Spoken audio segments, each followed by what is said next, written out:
Last week, Harley and I reviewed Ultra Enviroman. Whack to the curb. It has got to go.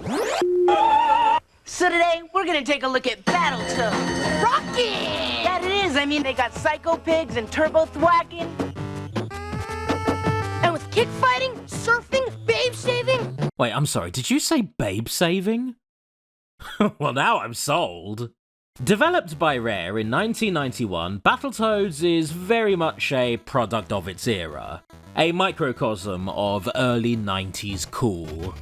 I would compare it to its anthropomorphic action contemporaries like Ninja Turtles, Street Sharks, Biker Mice from Mars, but honestly, that's not what Battletoads is best known for, not nowadays at the very least. No, that would be its brutal fucking difficulty. Battletoads is the ultimate example of what gamers once referred to as Nintendo hard. In retrospect, this is really funny because modern Nintendo love to make their games really accessible for everyone, but back in the NES days, where game design was beholden to the monetization structure of both arcades and rental stores, developers would operate under the belief that their games would flop if they didn't bend players over their knees and make mincemeat of their gratuitously unspanked arses. This is how we ended up with the Turbo Tunnel. Anyways, DIC Animation would take Battletoads and adapt it into an animated series in 1992. Emphasis on would. The pilot was widely ignored because there was no way it was going to match the appeal of the previously mentioned Anthro action shows, and the show was never picked up. And speaking of failed pilots... Go, Bubsy, go! He's got big ears! He's got big feet! And he's got a big mouth! Bubsy, now available on Sega Mega Drive. What could possibly go wrong? Ouch! Bubsy represents a 90s trend that was similar to, but different from, that of Anthro action. I've now used that term 3 times, so it's officially a thing. Deal with it. And that is the platforming mascots. With Nintendo asserting complete market dominance in the early 90s, a lot of developers would come up with cool, edgy mascots to both represent their brands and attempt to attack and dethrone God. God in this case being Mario. These characters include, but are not limited to, Sonic the Hedgehog, Spyro the Dragon, Crash the Bandicoot, Croc the Crocodile, Rocky the Rodent, Punky the Skunky, Aero the Acrobat, Zero the Racism, Titus the Fox, Awesome the Possum, Zool the Chubba Chups Peddler, Banjo the Bear, Kazooie the Bird, Boogerman the Sex Offender, Wild the Woody, Gex the Gecko, and Donald Glover. Oh, also Bubsy, I guess. Yeah, he's there too. And let me tell ya, this wisecracking, fourth wall breaking cat from a 2D platformer that inexplicably has fall damage will make for a great animated show, right? So today I'm going to do something a little bit different. Mainly because I've never actually watched failed pilot episodes before. So this is going to be a VidAMs versus. I'm going to watch and summarize these 2 pilots, as you would expect me to, and then I'm going to choose which one I think is best. But then, because they both failed so utterly, I'm going to come up with ideas on how I would remake both of them. And a disclaimer for that ahead of time, I am not a writer, nor can I draw.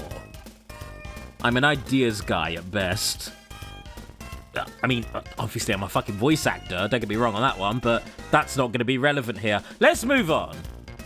Here we go with our battle cry. Battletoads, Battletoads, we got a eagle man and a T-bird in the sky. Battletoads, across the universe, now we're green and we're totally fine.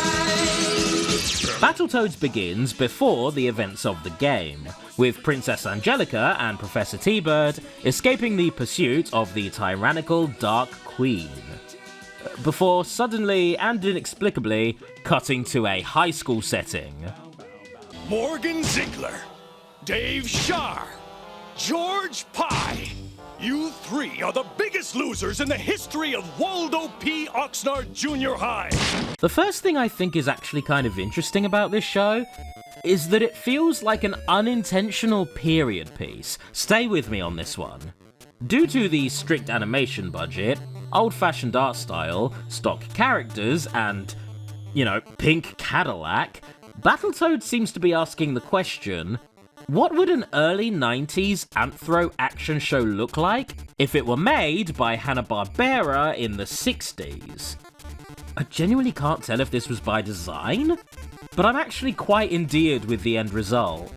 Hey, come back! I was just getting warmed up. Whoops! Pushed into a corner, Angelica and T-Bird find the essence of the Battletoads, her long-dormant royal guard, and is forced to conscript the first 3 sentient beings she sees to harness their power. I'll give you a cookie if you figure out which 3 Californian kids she finds first. Man, wouldn't it be awesome if real life was like this?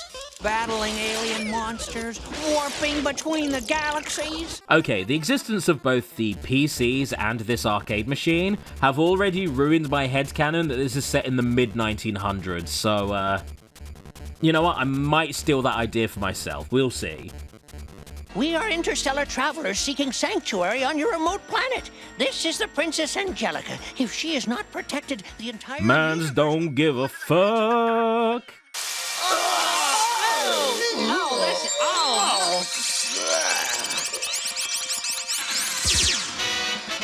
The 3 of them are less than thrilled at being turned into freaks of nature without their consent. So when the Dark Queen and her lackeys appear from a soft-serve ice cream machine, Morgan has this to say. Defend the princess! Now, pardon me, but why should we do any favors for the guy that just turned us into toads?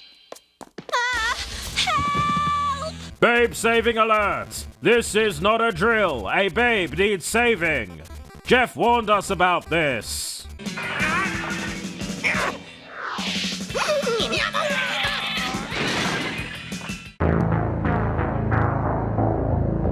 After some very slapstick combat, which actually matches the energy of the games very well, the Dark Queen is sent packing, and Angelica, who got better, bestows the Toads with some new names. I dub you Zitz, and from now on, you are Rash, and you shall be called Pimple. You know, I'd love to ask why your culture names its champions after dermatological conditions, but I've got a really strong feeling that you're never going to explain that. After learning that they can change their forms on demand, the boys allow Angelica and T-Bird to seek refuge with their favourite teacher. Let's get warty! Here's everything you'll need to live the good life in Oxnard. Cool clothes, high-toned sneakers, a tape player, some heavy metal. A surfboard, some tan oil, and some organic bean sprouts. Okay, it's weed. Obviously it's weed. I'm not stupid, Battletoads. You've given the princess weed. And in order to maintain her incognito life as a Californian beach babe, she takes up a minimum wage job at a donut shop. You know, when I say these things out loud, it does make the show sound kind of amazing, but it's all surprisingly flaccid.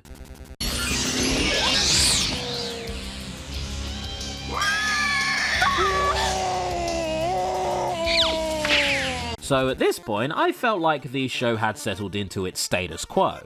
3 Californian bros and their fish-out-of-water donut shop princess live their socially awkward lives, which gets interrupted, periodically, by an evil space queen who appears from different appliances. Cue transformation body horror and slapstick violence. Fine format for a show. But then, things keep happening. Retreat!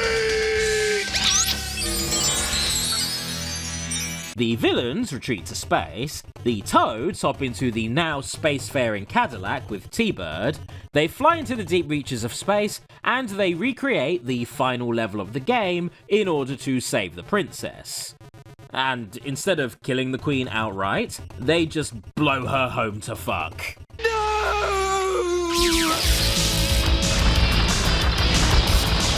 Okay, that was a very rushed third act and probably blew what could have been its own episode.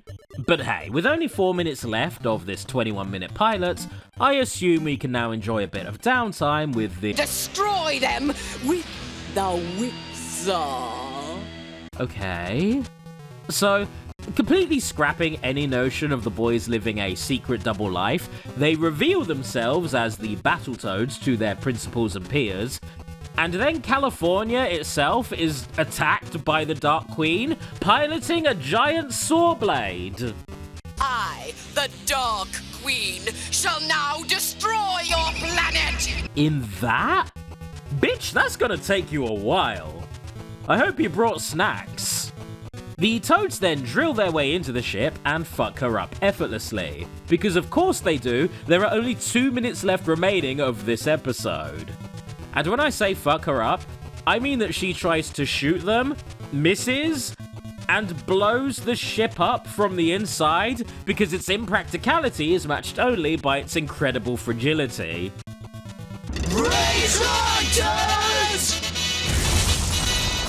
Why was the show treating that like it was a threat? Let's hear it. Huh. Well, it's no turtle power, but I'm sure you guys can workshop that one later. Oh, wait, so that was Battletoads. I didn't hate it as much as I thought I would. Given how unabashedly goofy it let itself be, it feels like it was actually poking fun at its edgier contemporaries. But if the lack of any more episodes is anything to go by, yeah, Battletoads became the butt of said joke. It certainly doesn't help that it desperately crammed 3 episodes worth of content into one. That almost felt like this show knew it was going to fail, and so they just mashed all of their current ideas together as a Hail Mary. I think I'd have been more into this if the latter half of this pilot just focused on our 3 losers helping their hot princess babe integrate into Californian society. Only to find that the little eccentricities of their culture that they take for granted could prove overwhelming to an alien. What the fuck am I doing? I need to save these ideas for later. I'm just giving them away. Hey, how about that bobcat?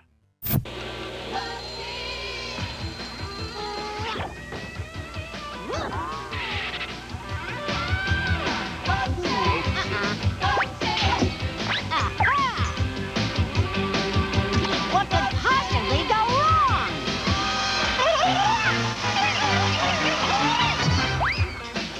I would like for you to leave a comment telling me just how annoying you find this character on a scale between 1 and 10. Just know that if your answer is lower than 9, I will hunt you down and have you sectioned. Before getting into this episode proper, I just want it on the record that Rob Paulsen is one of the greatest voice actors of all time, and that I have nothing but love and undying respect for his field of work. The man has given us some transcendent character performances, and one such performance is that of Bubsy. The problem is that Rob Paulsen is too talented, and when directed to play a snarky, obnoxious, egocentric arsehole of a mascot character, the result is universal loathing.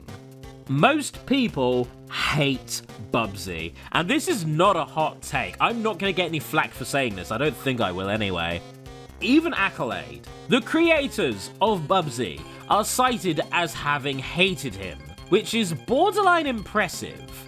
But unlike, say, Waluigi, who went from being hated by the masses to having a mimetic online following that slowly blossomed into a genuine love for an underdog character, Bubsy shat all over that. He just completely ruined any good grace he could have had by resurging in the late 2010s with a pair of painfully boring games that somehow made him more annoying than ever. How are you allowed to continue existing, Bubsy? What is it, like a tax thing? I don't understand. Okie dokie, Arnold. Time to rise and shine, old pal of mine. It's me, the Prince of Personality, Bubsy. You know I'm your hero. You're not. Well, of course I am. I'm your hero, and you're my sidekick. Hey, Uncle Bubsy! Where's Arnold? Arnold wants to play with me! No, he wants to play with me! Arnold wants to play ball! Okay, Arnold, you're the ball! Be careful, Arnold. Don't play too rough with the twins. This adventure, if used responsibly, could someday stop war and famine and eventually save the entire planet. I, Bubsy, am going to be the one to test that still dangerous yet unbelievably potential-filled virtual reality helmet that could someday save the world. Why do you want to test it, Uncle Bubsy? Why? I'll tell you why.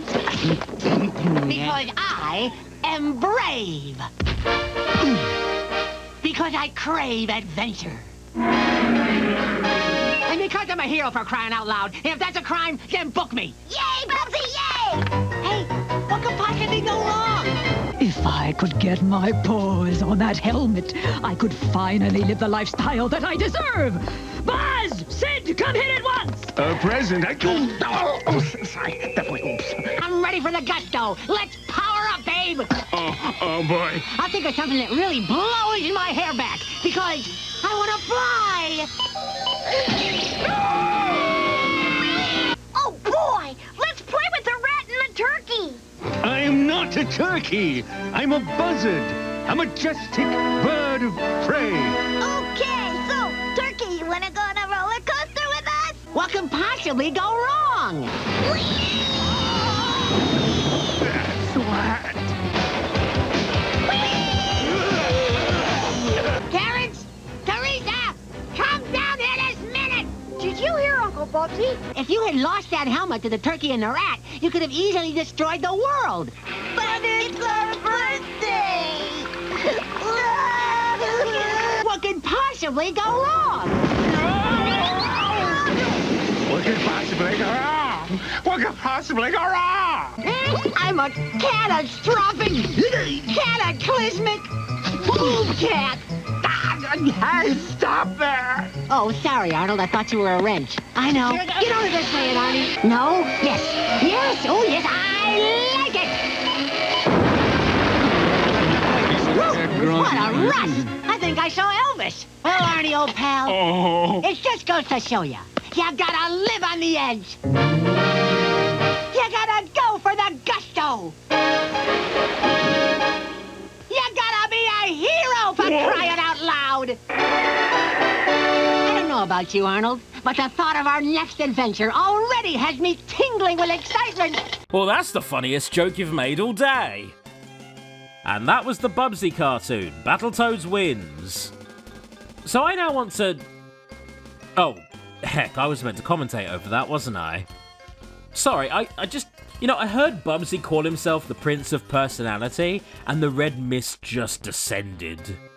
For my genuine thoughts on the episode itself,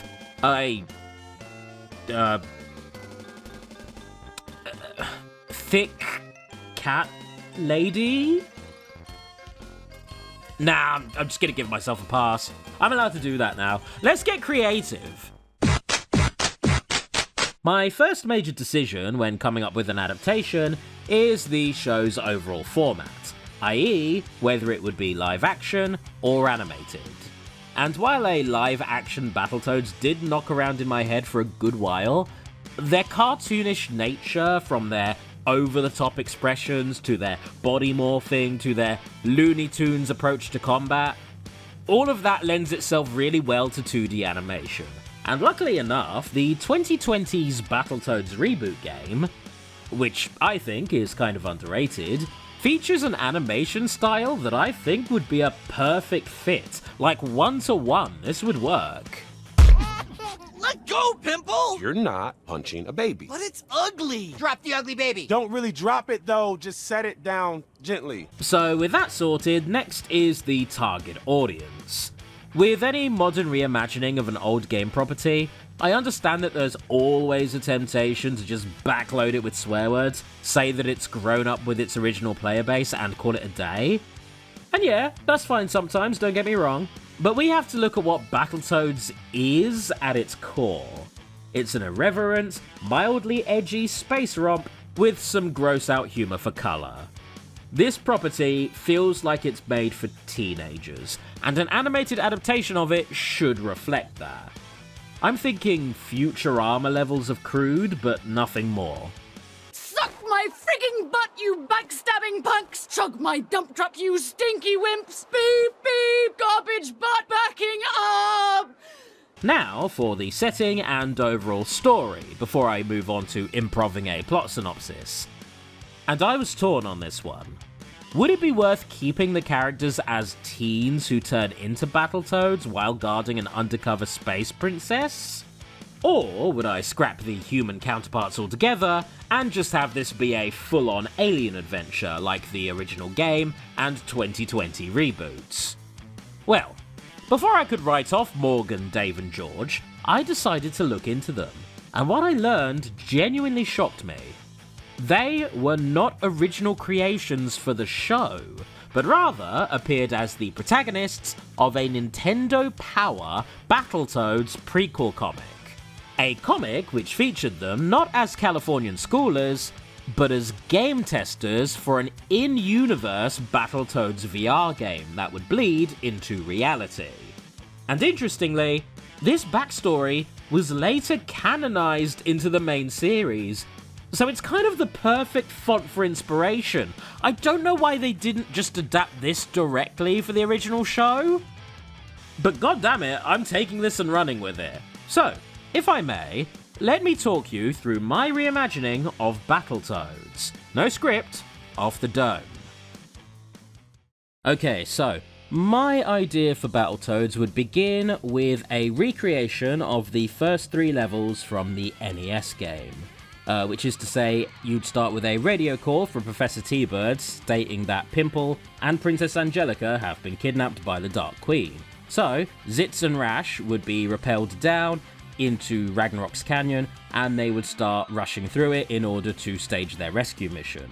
Now, the two Toads, in terms of their combat, I really like the idea of the combat in the show being really fluid, so almost having the Toads hop from one enemy to the other, but also shifting their bodies and, manipulating their weight in order to really make some nice meaty thwacks against all these enemies. So it's almost like satisfying to watch how these enemies are getting bapped around so effortlessly.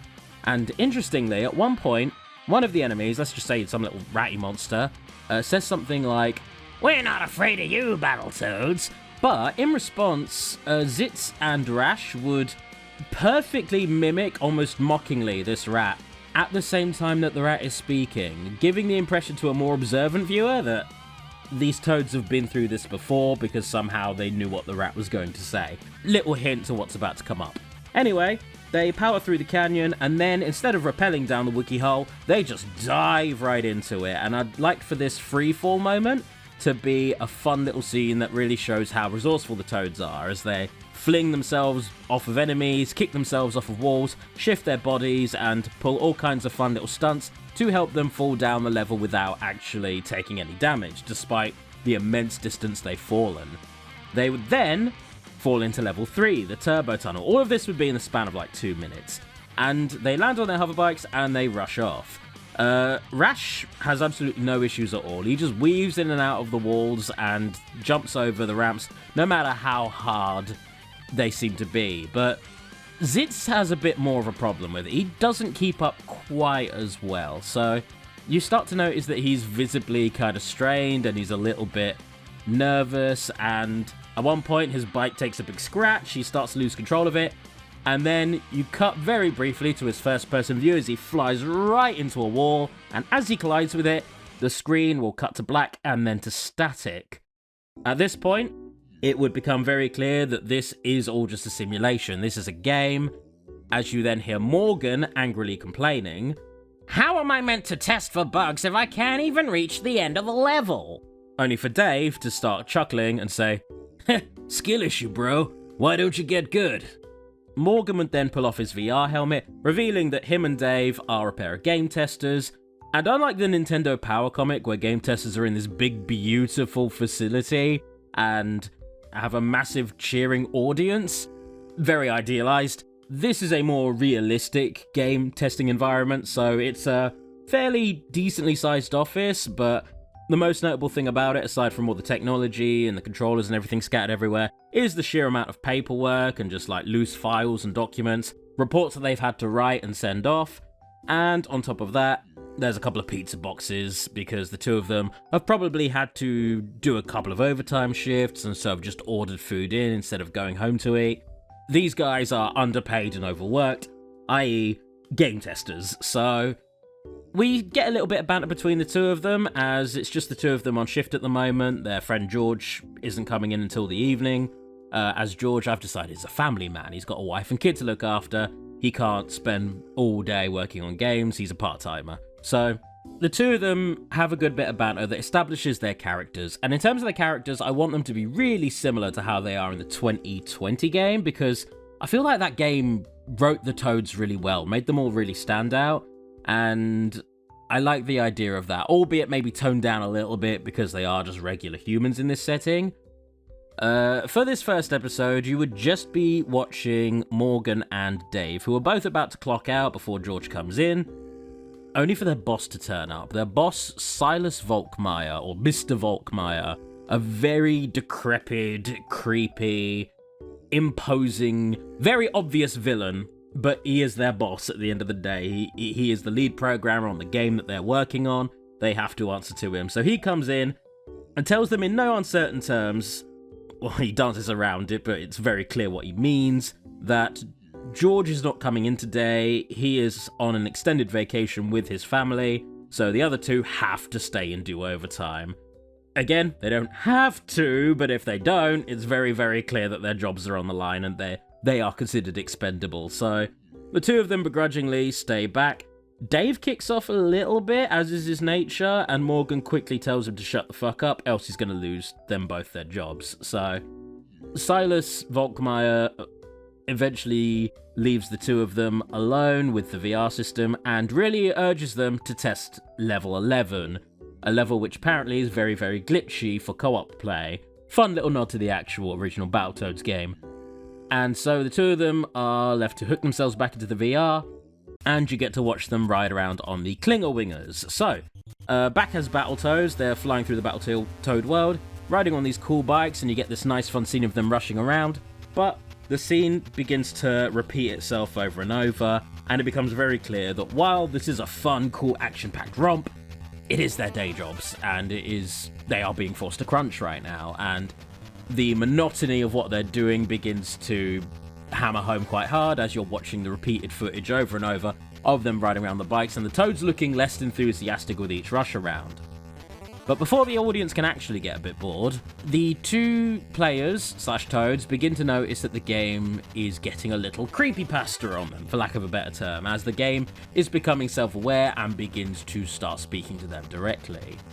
They think they're being pranked or that the programmers are now messing with them, and they write it off at first, but then their HUD starts to get flooded with the message simply saying, "It's all real."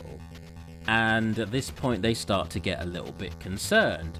Morgan goes to take off his helmet, gets an electric shock, can't pull the helmet off of his face. Really starts to panic now. They're flying around on the Klinger Wingers, and they're now in a die in the game, die in real life situation.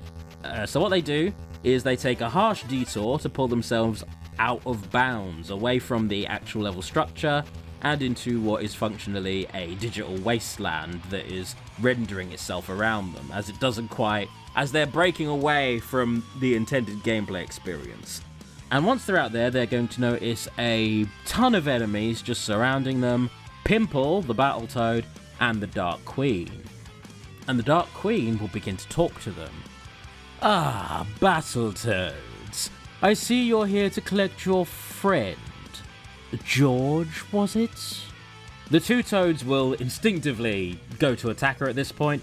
She will unleash a tornado counterattack on them, and as the two Toads are flung back and hit the ground, you'll see very briefly an electric current run over them, implying that their real-life counterparts have also taken damage from that impact. The Queen will then continue. "Don't be foolish, Toads. I have a deal for you. The Princess Angelica is hiding somewhere in your world. Bring her to me, and I will return your friend unscathed.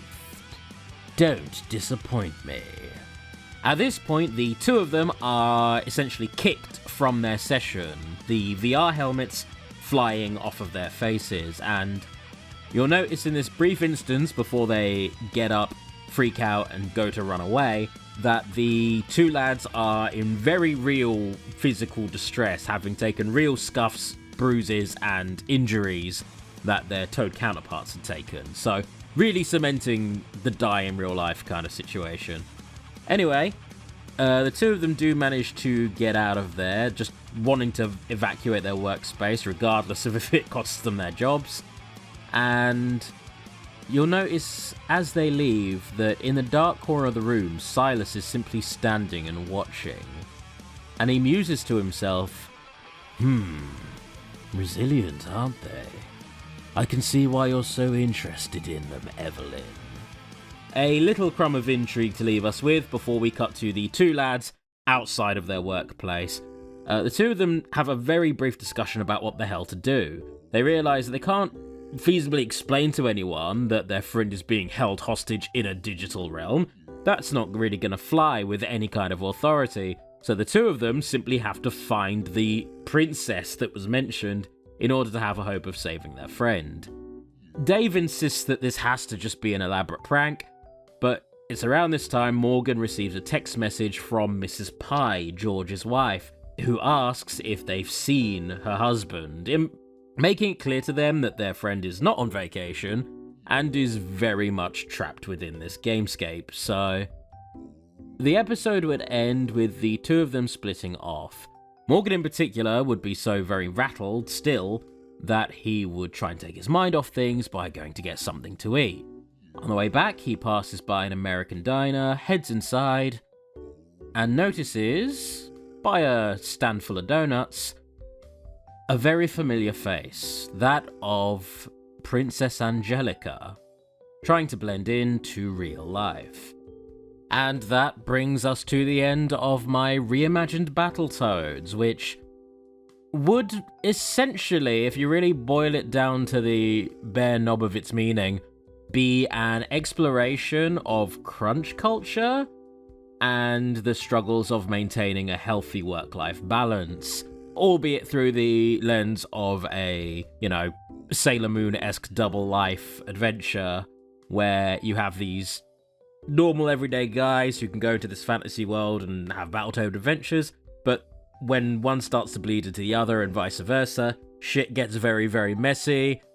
Their lives are constantly at risk, and it's all due to the whims and machinations of their fucking boss at the end of the day. Their lives are always being messed around, kind of like most people working in the games industry. Their lives are always at risk of going to complete shit, i.e. layoffs. So,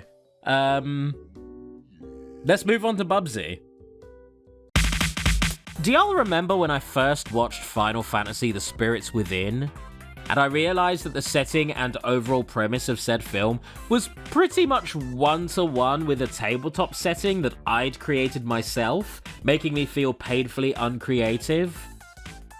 Well, in entirely unrelated news, Season 2 Episode 1 of Smiling Friends dropped recently. Wow, I haven't seen that in a long time. I sure looked cool back then. I mean, I look the exact same now, but you know what I mean. So my idea for a Bubsy reboot requires an admission. One that I'm not sure his current owners would be willing to make. But if they were willing to take a slice of humble pie, that admission is that Bubsy is a goddamn loser. He's poorly conceived, entirely unlikable, and what little underdog energy he could have had as a failed 90s mascot is entirely undermined by his insufferable ego. Making a show that wants us to root for Bubsy is an exercise in, whatever the hell you want to call his failed pilot. But a show that is aware of and writes around Bubsy's inherent unlikability? Now that could be a really good vessel for an Adult Swim animated sitcom. Yes, I conceived this before I watched the new Smiling Friends. Shut up. Hey, James from Idaho. A little birdie told me it's your birthday today, and you're also a big fan of Gwimbly. Now, for the setting and overall story, I'm placing this show in the exact same house as the failed pilot, a solid 20 years after Bubsy's mainline game series, which, interestingly, canonizes a lot of said pilot, if you can believe that. Arnold the Armadillo will have given up on Bubsy completely, and is basically a no-show. I was thinking of having him be the straight man who grounds Bubsy, but A, he fails to do that in the original pilot, and B, I think his absence would speak volumes. For this reimagining, I'm really going to play with the idea of Bubsy being this pathetic, pitiable washout of a character who systematically alienates everyone around him, but who is so incredibly up himself, so in denial of his personal failures, that you never find yourself feeling too sorry for him. Instead, I'm going to allow the audience to relate to his supporting cast, who I will be getting to. So, without further ado, let's brainstorm some Bubsy. Okay, so getting into the nitty-gritty of my Bubsy midlife crisis reboot idea, it would begin with an establishing shot of his weird Pee Wee Herman style playhouse. We cut inside where Bubsy is going to spend the first 2 minutes of the episode essentially doing what he did in the opening sequence of the failed pilot, where he just gallivants around, does a bunch of stunts that only he thinks are cool, and on top of that, he's going to do a lot of fourth wall breaking expositing as he regales very, very embellished tales of his heroic deeds to the audience directly. However, the mask would then start to slip when, in reference to his first game, Bubsy would jump from a very high banister, land on the ground, and injure himself. And his response would be jarringly realistic as he kinda winces in pain, mutters a curse word under his breath, and tries to straighten himself out. Afterwards, he laughs it off to us, the audience, and makes out it was all just a bit, but it's very, very obvious that his confidence was shaken by that. So, at this point, his door starts to ring, and he then starts monologuing about who he's expecting. In this case, it's the terrible twins, Terry and Terry. He describes them as a pair of annoying little kids, and you expect them to be that, as they always have been in the series. But when he goes to the door and answers it, this is where you get concrete evidence that much time has passed and Bubsy has gotten on a little bit. In front of him are a pair of adult bobcats. Terrence, who is just basically a one-to-one, looks like Bubsy, but has a slightly skinnier head, a pink nose, and is just wearing regular clothes instead of the weird exclamation mark mascot shirt. He's just wearing a black shirt and jeans. Next to him is Teresa, who, if you remember her, she had this like really, really bright, vivid, colourful look to her. She's now just wearing a dark business suit, and she's currently glued to her phone, evidently only half interested in being there. The two of them have come over for the weekend, and they start having a little powwow with their Uncle Bubsy, who continually insists that he's not actually their uncle, continuing a joke that started in Bubsy Paws on Fire that I've never fucking understood. Bubsy! Uncle Bubsy! Here you two go with your uncle routine again. You know there's no way we're related, right? For some reason, Bubsy is very insistent that his niece and nephew, who look just fucking like him, can't be his niece and nephew because he was never married, as if that's how being an uncle works. But anyway, some strained family banter kind of kicks off at this point, and you can tell that Teresa has just kind of given up on seeing her uncle as anything other than this loser washout, whereas Terrence still has this optimistic view of Bubsy, where He sees him as this role model. He sees them as this former hero, someone he can look up to, and someone who he wants to help out of a rut. So, some back and forth kicks in, and ultimately Terrence tries to invite Bubsy to join him working at the clothes shop where he works. I've made it a clothes shop because collecting yarn is just Bubsy's whole thing. And Bubsy takes offense to this idea, seeing himself as a hero who is above such things. Terrence is quick to snide that Bubsy's definition of saving the world is, a little bit of a stretch, and this is the last straw for Bubsy, who decides there and then that he's going to go out and he is going to do something so heroic they will never doubt him again. He leaps up to the roof and glides off through a skylight, and Teresa, rolling her eyes once again, remarks, "Nice intervention, Terrence. You really won him over this time." Bubsy would then realize that nothing's actually going down, there's nothing that warrants him being a hero, and then resorts to scheming in order to once again put himself in this heroic role. He would actually reach out to his former enemies, so Ali Cassandra, the cat lady from the failed pilot, he reaches out to her. At this point, he learns that she has found inner peace. She invites him to join her on Wednesdays for yoga. He declines as he has more important things to do, in his own words. Then he tries to get in touch with Oinker P. Ham, the final boss of Bubsy 2 and Paws on Fire. Oinker P. Ham is an incredibly wealthy, well-off businessman, so Bubsy can't even get past the receptionist in order to book a meeting with him, which basically means that this whole avenue is a complete fumble. And last of all, he gets a little desperate, hooks his phone up to a comically oversized satellite, and tries contacting Polly and Esther, the final boss of the original Bubsy and Bubsy 3D. And Polly and Esther are both just confused as to why Bubsy's reaching out to them, because, hey, we formed an allyship.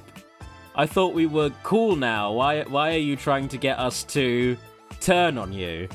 This obviously goes nowhere, and Bubsy gets frustrated, hangs up, and realizes that he may just have to go home, admit defeat with his tail between his legs, and try to live a normal life with his nephew Terrence. And before he can reach this breakthrough, embracing any kind of humility, he gets hit with a flyer for a traveling circus. His eyes skim over it, and he finds himself with a new lead. Someone else who he knows to be a hero. Someone else who might be able to help him regain his hero leg, so to speak. So, Bubsy travels to this circus on the way back home, and this circus is owned by none other than Aero the Acrobat. So this is my idea for the show going forward. Bubsy is... He is the veiled mascot of failed mascots. So I want this show to be almost a continual deprecation of Bubsy himself, while at the same time boosting and celebrating all of his peers, every other 90s platforming mascot that was eventually forgotten about, singing their praises, getting to take a little look at them and seeing how far they've come, almost like a where are they now? And the answer will almost invariably be in a better place than Bubsy. So, Bubsy visits this circus, Aero recognizes him, and is so starstruck almost by seeing what he thinks is another wildly successful hero, not quite realizing that Bubsy has fallen off hard. Aero invites Bubsy into the VIP booth to watch his grand circus show. Bubsy accepts, but only under the condition that he'll have a one-to-one with Aero later, so that they can discuss potential leads for heroism. Bubsy really is just kind of taking this like he's desperate to find a job almost, and the job is saving the world. So, the show begins, and it's all of Aero's lovable, wacky circus friends all doing their circusy stunts. Bubsy is only half paying attention, being an arsehole through and through, He's really just there for himself, and this is all just ancillary to everything. But then things seem to go a little bit wrong, as the circus is then attacked by Zero, the kamikaze squirrel. Yeah, the racist one I mentioned earlier. He's a villain in the Aero the Acrobat games, but got his own spin-off where he was more of an anti-hero, which is wild for a character who wears the Rising Sun flag and is a kamikaze pilot. But hey, the 90s. So, Bubsy takes initiative. From his perspective, it looks like the show is being attacked, and this is Bubsy's opportunity to be a hero. So, from the VIP box, he glides in and disrupts the show, because all of this was a staged reimagining of the original Aero game, and everyone involved was part of it. Zero the kamikaze squirrel is actually kind of cool now, he's on side. But Bubsy does not know this, so Bubsy ends up causing mayhem and chaos, ultimately leading to either a fire or a destruction of a support beam that completely drops the circus tent. I'm undecided which would be funnier in the context. But either way, Bubsy causes everything to go to complete shit. Zero kicks him the fuck out and tells him never to come back. And Bubsy is left somehow, despite having ruined everything, feeling like more of a hero than ever. And so decides to quest out and find someone who he can deem as a worthy sidekick. And this would be a nice way of allowing the show to gradually grow, introduce more characters from fabled 90s platformers. Remember that big list I said? All the ones that you don't recognize, those ones. And yeah, I think that could just be a nice, fun show that kind of reshines a light on a bunch of old characters that would otherwise remain completely forgotten about. And so that brings us to the end of the video. Which of my hypothetical shows did you prefer? The more story-based Battletoads or the weirdly meta Bubsy reimagining? Whichever you prefer, do leave in the comments. Spitball ideas at me. None of these ideas are really going to go anywhere, so we may as well have some group fun with this. And last thing I'm going to do is I'm going to thank my patrons. Those being Anonymous, Dan Brown, twice, Fitzwilliam Ramsbottom! Oh, a new patron here, Loaka Mossy, thank you very much for joining. Neve Calderwood, Pixel Pusher, Ravi Poodle, Shameboy, Thomas Walker, and ToonPirate, who is the one that came up with the idea for this video, so thank you very much, TP. Those of you watching, everybody in fact, patron or not, do tell me if you have any future ideas for videos. I really do like these format breakers, so, yeah. Can't believe I did that whole ending without a script. See you later!